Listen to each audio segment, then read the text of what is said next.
अगर उनको मेरी निष्पक्षता को लेकर चिंता हो रही होती तो ट्रोल मैं नहीं हो रहा होता, बाकी 50 एंकर हो रहे होते। तो उनको मेरी निष्पक्षता की चिंता नहीं है। उनको चिंता यह है कि जब हमने सबको खत्म कर दिया तो ये कैसे बचा रह गया है।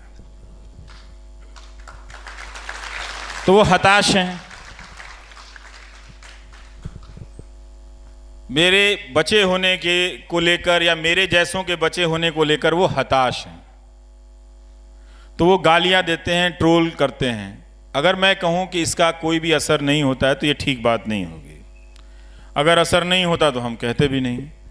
और इसलिए कहते हैं कि इसलिए नहीं कहता कि मैं कोई बहुत बेचैन हो गया हूं इनसे, बल्कि इसलिए भी आपसे बताता हूं। मैं लिखता हूं, मेरे दोस्तों से काफ़ी बहस होती है कि तुम क्यों ये बात पब्लिक में डालते हो। मैं हमेशा कहता हूं कि ये एक एस्टैब्लिश्ड पॉलिटिकल स्ट्रक्चर के तहत हो रहा है, इसलिए पब्लिक में ये बात डालनी चाहिए कि गालियां दी जा रही हैं। बहुत ही वो मारने काटने की गालियां, तर्क वो करना नहीं चाहते हैं। उन्होंने वो बहुत सारे लोग यहीं पे दिखा रहे थे कि एक वकील साहब प्रोफेसर हैं, जानते नहीं मेरे बारे में, लेकिन फोटो लगाए हुए हैं कि एंटी नेशनल है, और अपना स्टूडेंट फॉलो करते होंगे। तो एक तरह से ये एक नेटवर्क बना है कि हम सब के बीच से एक समर्थक बनाने की लगातार कोशिश की जा रही है। जैसे ही आप दर्शक, नागरिक से दर्शक बनते हैं और दर्शक से लॉयल दर्शक बनते हैं, और फिर दर्शक से जैसे ही आप समर्थक में बदलते हैं, फिर आपको सवाल से का कोई मतलब नहीं रह जाता। फिर आप उस पार्टी के लिए झंडा उठा लेते हैं। और यही प्रक्रिया वो ज्यादा से ज्यादा वो करने की कोशिश कर रहे हैं। तो खूब गालियां पड़ती हैं, धमकियां पड़ती हैं, इससे जिंदगी पर असर पड़ा है। अच्छी बात ये हुई कि घर में बंद रहने के कारण मैं ज्यादा लिखने लगा हूं, तो 25,000 शेयर हुआ ना। हाँ, मैंने पूछा ना कि जब न्यूज चैनल युद्ध का मंच सजा रहे थे तो आप गांधी जी के नाम पर शांति पुरस्कार लेने चले गए। तो मैं बैठ के पढ़ता रहता हूँ, लिखता रहता हूँ, तो ये अच्छी चीज़ें हुई हैं। परिवार के लोगों पे भी असर तो पड़ता ही है कि जब हम परेशान रहते हैं तो ज़रूर हमारे दोस्तों पे भी असर पड़ता है। और हम कोई लोहे के नहीं बने हुए हैं, डर हमको भी लगता है। और जिसको भी डर नहीं लगता उससे थोड़ा सा बचिए, उससे दूर रहिए। जो भी बात बात पे सीना खोल ले, सीना दिखा दे, दूर रहिए। ऐसे बहादुरी नहीं होती है। हर दिन अपने डर को जीतना ही बहादुरी है। हर दिन अपने आप को बहादुर घोषित करना बहादुरी नहीं है।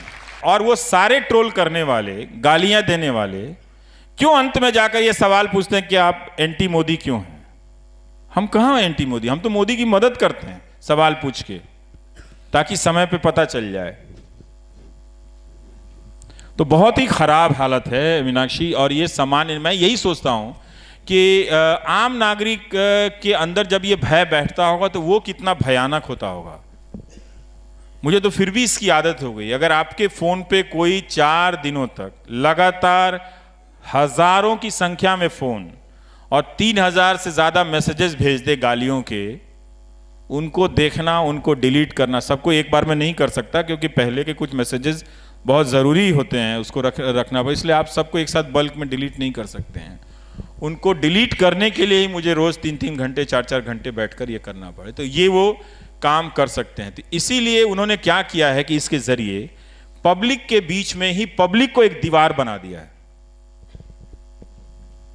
वो इस लड़ाई में अब सामने नहीं है, वो उपदेशक हैं। 7 दिन तक लड़ाई हो जाए, फिर वो कह सकते हैं कि हमारी लड़ाई कश्मीर को लेकर है, कश्मीरी लोगों से नहीं है। वो कह सकते हैं क्योंकि उनको बहुत सारी रैलियां करनी होती, तो कुछ ना कुछ कहना है तो कहीं ना कहीं कुछ कह देते हैं वो। तो ये एक व्यवस्था बनी है जिसको उन्होंने लेजिटिमाइज किया, या उनकी पार्टी की पॉलिटिक्स ने लेजिटिमाइज किया है। ये अब 5 साल के बाद अगर आप नहीं देख पाएंगे तो कब देख पाएंगे। ज्यादातर ट्रोल करने वालों को वो क्यों फॉलो करते हुए नजर आते हैं। और वही सिर्फ ट्रोलिंग की बात नहीं है, उनके पार्टी के जो नेता हैं, जो आईटी सेल के जो व्हाट्सएप ग्रुप में जो मैसेजेस चलते हैं, सबकी भाषा एंकर से लेके वहां तक एक हो गई है और वो सब एक दिशा में जाती हुई दिख रही है। तो हम लोग सोशल साइंटिस्ट भी हो गए हैं, देखते देखते तो समझ में तो आती है ना बात की ये बात आ कहाँ से रही है और जा कहाँ से रही है। तो बहुत ख़राब है, इसको रोज़ झेलना, गालियाँ बच्चों के बारे में, परिवार के बारे में झेलना। हम सब अपनी माँ को बहुत प्यार करते हैं, सिर्फ उन्हीं की माँ नहीं है कि जो जाके बैंक में लाइन लगा के फ़ोटो खिंचवा लें। मेरी भी माँ है और मैं भी अपनी माँ की बड़ी इज्जत करता हूँ।